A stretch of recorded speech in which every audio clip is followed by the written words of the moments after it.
Vous avez sûrement déjà vu au moins une fois cette capture d'écran légendaire prise au tout début de Minecraft par un joueur lambda. Si cette capture est aussi importante pour des joueurs comme vous, c'est parce que si on regarde de plus près, on peut voir qu'elle cache une entité mystérieuse prise en flagrant délit sur un monde solo totalement aléatoire. Et il en fallait pas plus pour que des joueurs curieux se lancent dans la quête qui s'avère être la plus compliquée que les joueurs n'aient jamais faite sur Minecraft. Retrouver l'origine de ce monde, l'acide la plus iconique de l'horreur de Minecraft, l'acide où tout a commencé, l'acide de Herobrine. Et si je vous dis que cette enquête est la plus difficile de toutes celles déjà menées, c'est parce que cette fois nous devons retrouver une seed parmi les 2 puissance 64 seeds possibles uniquement à partir d'une simple capture d'écran. Et contrairement aux autres sites comme le pack.png, le fond de Minecraft ou encore le monde Minecraft derrière cette peinture où l'environnement donnait des indices cruciaux, ici nous n'avons presque aucun détail sur le monde qui entoure le screenshot. Pas de nuages nous permettant d'obtenir les coordonnées exactes, pas de pattern de fleurs pouvant nous donner des indices sur le monde, seulement un terrain plat avec un début de colline ainsi qu'un poulet.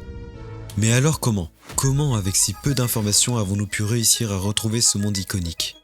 Déjà, une seed, pour ceux qui ne savent pas, c'est une graine de génération. Une série de chiffres qui, lorsqu'on la saisit dans les options supplémentaires de la création d'un monde, nous emmène sur un monde spécifique. Ça veut dire que si vous aussi vous saisissez dans les options supplémentaires le nombre 666, vous allez tomber sur le même monde que celui que j'ai sous mes yeux si vous jouez dans la même version que moi. Ensuite, maintenant que vous savez à peu près ce qu'est une seed, vous pourriez vous dire qu'il suffirait simplement qu'un joueur aille tout bêtement demander à celui qui a publié le screenshot de nous passer la seed, sauf que non. Il s'y prenait beaucoup trop tard pour réussir à retrouver le gars qui a posté cette capture sur 4chan, et puis de toute façon le propriétaire de cette dernière n'a pas de pseudo particulier, donc ça ne sert à rien de chercher par là. Alors si des joueurs ont fini par réussir, même si ça a pris des mois à se faire, à retrouver les sites cachés derrière chacune de ces images, c'était grâce à leur environnement. Les nuages ont permis pour les 3 images de retrouver les coordonnées Y et Z de où ont été pris les différentes captures d'écran, car dans Minecraft les nuages ne sont pas aléatoires, ce sont simplement une grande image qui défile à l'infini et qui recouvre l'entièreté du monde Minecraft. Et si vous ne comprenez pas pourquoi l'environnement est aussi important, c'est que vous n'avez pas encore compris que rien qu'une seule fleur pourrait éliminer des milliards de sites sur la liste pour être sur la bonne piste. Celle qui nous conduirait au résultat que nous attendons tous. Pour ça, les joueurs devaient simplement utiliser des logiciels de calcul de sites permettant d'éliminer toutes les sites ne comportant aucune fleur aux coordonnées précises où elles se situent. Coordonnées ayant été calculées à l'aide des nuages du jeu. Mais, si nous reprenons notre recherche, nous n'avons malheureusement aucun moyen de trouver quoi que ce soit qui peut nous faire avancer dans notre recherche. Pas même un seul bout d'herbe qui aurait pu sauver le tout grâce à l'orientation de ces derniers qui peut être un énorme indicateur de coordonnées. Merde, comment on va faire? On avait déjà des vidéos à l'époque qui racontaient avoir trouvé cette fameuse seed, mais ce n'était que de simples reproductions du monde à l'identique. En plus, ici nous n'avons pas la moindre information sur la répartition des nuages puisque la capture d'écran a entièrement été faite avec un brouillard recouvrant l'entièreté de la capture et gâchant en quelque sorte l'un des plus gros indices de recherche qu'on aurait pu obtenir pour trouver cette seed bien plus facilement. Mais ça n'empêchera pas à ce joueur de persévérer pour aller au bout de l'objectif. Ce joueur c'était Andrew555, un passionné qui avait déjà réussi à retrouver cette seed derrière le tableau School on Fire, qui était à nouveau prêt à tout pour retrouver la fameuse seed légendaire de la première rencontre avec la célèbre légende du jeu, Herobrine. Pour ça, déjà, Andrew et une équipe de joueurs dévoués ont commencé par analyser minutieusement chaque détail décrit dans le post original. Ils ont pu noter différents éléments comme une prétendue pyramide de sable émergeant au milieu de l'eau, des arbres dépouillés de leurs feuilles, et pour finir, la fameuse plaine bordée d'une colline où Herobrine aurait été aperçu pour la première fois. Et je vous parle même pas de la galère que ça a dû être pour simplement illustrer tous ces détails sur une simple map pour reproduire le monde, malgré l'aide d'une quinzaine de joueurs dédiés exclusivement à cette tâche. Heureusement, il y avait un problème que la plupart ignoraient mais qui en réalité sauvera la recherche et la reconstitution du lieu. Ce qu'un joueur sous le nom de Pseudo-Gravity avait finalement réussi à faire. Retirer entièrement le brouillard. Bon, évidemment avec ça on ne pourra pas voir les nuages ou observer des détails en plus. On aura seulement plus d'informations pour savoir exactement l'emplacement des blocs se situant dans le fond du screenshot. Et en parallèle, notre équipe s'est rapidement rendu compte qu'avec ne serait-ce qu'un grand arbre, il était possible d'aller beaucoup plus loin que ce qu'ils pensaient. Et là, les recherches ont réellement pu commencer. Si on regarde de plus près la capture d'écran, on peut y voir 2 grands arbres, tous deux de taille 11, ainsi que 8 petits arbres. Et si on se réfère maintenant aux règles de génération du jeu, à l'époque de la alpha 1.0.16-2, la version sur laquelle a été pris ce screenshot, on sait déjà qu'il ne pouvait pas y avoir un grand arbre et un petit arbre dans le même chunk. Puis vous remarquerez que dans les anciennes versions, la terre a toujours la même texture et est toujours orientée vers le même point. Et ici, on a pu savoir que le joueur qui a pris ce screenshot se trouvait en direction des coordonnées -x. Et -x sur Minecraft, ça sera toujours en direction de l'ouest. Ensuite, dans la colline visible en arrière-plan, on peut y voir ce que l'on appelle un terrain d'anomalie. Une structure de terrain ne suivant pas les patterns habituels de génération.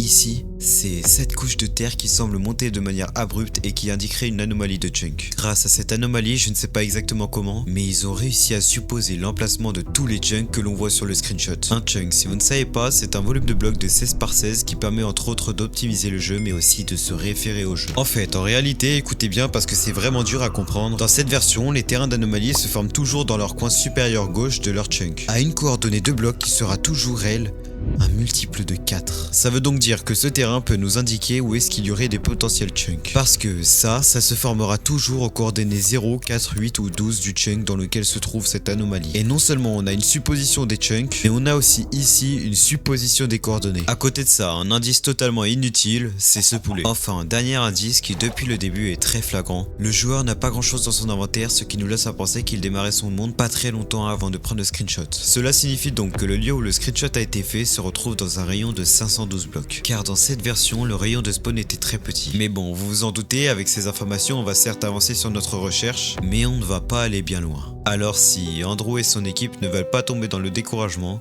il va falloir trouver quelque chose de plus complet, et encore mieux, de plus réaliste. Et ça tombe bien parce qu'avec tous ces indices récupérés, ils ont enfin réussi à estimer la répartition des différents chunks. Et sachant que seulement un chunk sur 10 contient un grand arbre, ici, il supposait que ces deux grands arbres n'étaient pas forcément dans le même chunk. Parce que tout à l'heure, quand je disais qu'il était impossible d'avoir un grand arbre dans le même chunk qu'un petit, j'ai bien précisé petit, car il est en fait possible d'avoir deux grands arbres dans le même chunk sur cette version. Et ici, on ne sait pas encore si ça l'est parce qu'il y a seulement une chance sur 120 que ce soit réellement le cas, mais pour vous donner une idée, Andrew et son groupe de chercheurs ont réussi à estimer avec un calcul le nombre de sites qu'il restait à vérifier en fonction de ces deux arbres. Si ces deux grands arbres étaient dans le même chunk, il resterait approximativement 430 millions de sites à vérifier. Par contre, si ces deux arbres sont tous deux séparés dans deux chunks différents, il resterait là environ 18,3 milliards de sites à vérifier. Donc ouais, autant dire qu'ils espèrent vraiment que ces deux arbres soient dans le même chunk histoire de réduire drastiquement le nombre de sites à vérifier. Et pour réduire encore plus le nombre de sites à vérifier, lui et son équipe vont supposer qu'il pourrait y avoir plus de deux arbres dans le même chunk que ces arbres lors de la génération du monde. Mais que ces arbres n'ont malheureusement pas pu apparaître à cause de grands arbres déjà présents empêchant l'apparition de petits arbres. Cela voudrait donc dire que pour espérer avoir une tentative d'apparition d'arbres, on aurait 59 chances sur 109, pour deux arbres 39 sur 109, pour trois arbres une probabilité de 11 sur 109, et ainsi de suite. Et pour ceux que j'ai perdu, c'est juste une technique qu'ils ont imaginée pour réduire encore plus le nombre de sites à vérifier. Mais il y a un truc que je vous ai pas dit.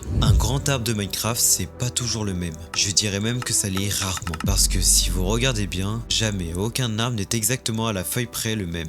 Donc, en analysant les feuillages de ces deux arbres, on pourrait encore une fois réduire le nombre de sites à vérifier. Sauf que ici, on avait un problème qui pouvait complètement faire tomber à l'eau cette idée. Si vous aviez été attentif au début de la vidéo quand je vous ai parlé d'arbres sans feuillage, et bah c'était pas pour rien. Parce que je le rappelle, ici, nous sommes en 1.0.16-2, une version bêta de Minecraft comportant évidemment de nombreux bugs puisque ce n'était pas encore une version officielle du jeu, dont un en particulier, le bug de décomposition des feuilles, où apparemment n'importe quelle feuille avait une chance de se décomposer à tout moment. Cela pourrait signifier que les arbres présents dans ce screenshot n'auraient pas toutes les feuilles qu'elles avaient lors de leur génération. Et le problème dans ça, c'est qu'on pourrait perdre beaucoup d'informations et faire complètement tomber à l'eau le projet s'il manque ne serait-ce qu'un seul bloc de feuilles.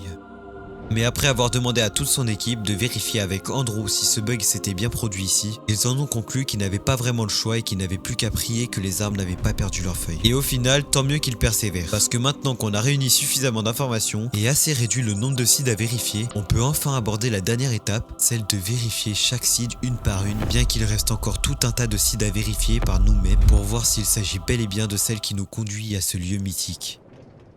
Mais pour ça, il nous fallait encore la couche exacte de là où a été pris le screenshot, la coordonnée Y. On savait déjà qu'elle était d'au moins 66 parce qu'en observant la capture d'écran, on remarque que le joueur se trouve deux couches au-dessus de celle visible dans le coin. Et vu que le niveau de l'eau sera toujours à la couche 63 dans cette version, on a alors su que la couche était ici à une hauteur de plus que celle de l'eau. Alors, Andrew et son équipe ont inscrit toutes les données respectives aux conditions du monde dans le logiciel de calcul de seed et en à peine quelques jours, grâce à un code qu'il avait également utilisé pour optimiser 1000 fois plus ses recherches lorsqu'il a trouvé la seed de ce tableau, Andrew va alors trouver une centaine de seeds respectant exactement les conditions qu'il avait inscrites. Il les teste alors tous une par une sans hésitation jusqu'à tomber nez à nez sur ça.